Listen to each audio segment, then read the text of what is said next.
ជំរាបសួរមិត្តភក្តិបងប្អូនទាំងអស់គ្នាថ្ងៃនេះអាកាសធាតុក្តៅល្អ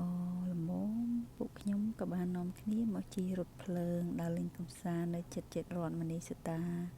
នៅក្នុងទីក្រុងរ៉េតវិញជិះរថភ្លើងនេះផងដែរសម្រាប់សម្បត្តិគឺទៅវិញទៅមក round trip ហ្នឹងខ្ញុំយកថ្ងៃប្រហ័សថ្ងៃប្រហ័ស weekday ហ្នឹងវាថោកជាងថ្ងៃសៅរ៍អាទិត្យហ្នឹងវាតម្លៃថ្លៃសម្រាប់សម្បត្តិរបស់ពួកខ្ញុំ3នាក់ហ្នឹងមនុស្សធំ2កូនក្មេង1ហ្នឹងគឺអស់តែ$35ទេទៅមក round trip ហ្នឹងណាហើយបើសិនជាយើងទៅថ្ងៃសៅរ៍អាទិត្យគឺ3នាក់ហ្នឹងគឺចំណាយអស់ខ្ទង់$150សម្រាប់ទាំងទៅទាំងមក round trip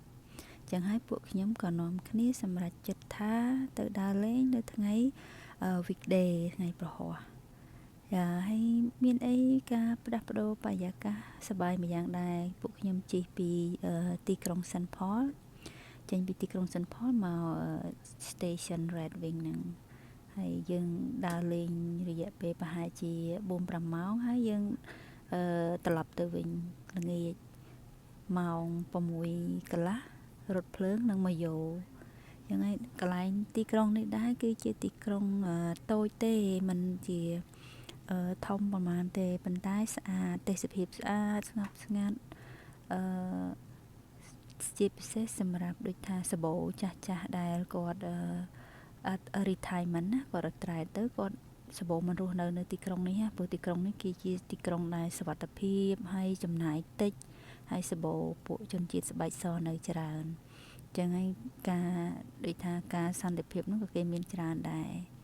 ឥឡូវនេះបន្ទាប់ពីពួកខ្ញុំបានដើរលេងជុំវិញទីក្រុង Red Wing នឹងមួយថ្ងៃបោះល្ងាចហើយក៏បានត្រឡប់មកទីក្រុង Saint Paul វិញនេះជាបទពិសោធន៍ដើរលេងចិត្តផ្ទះ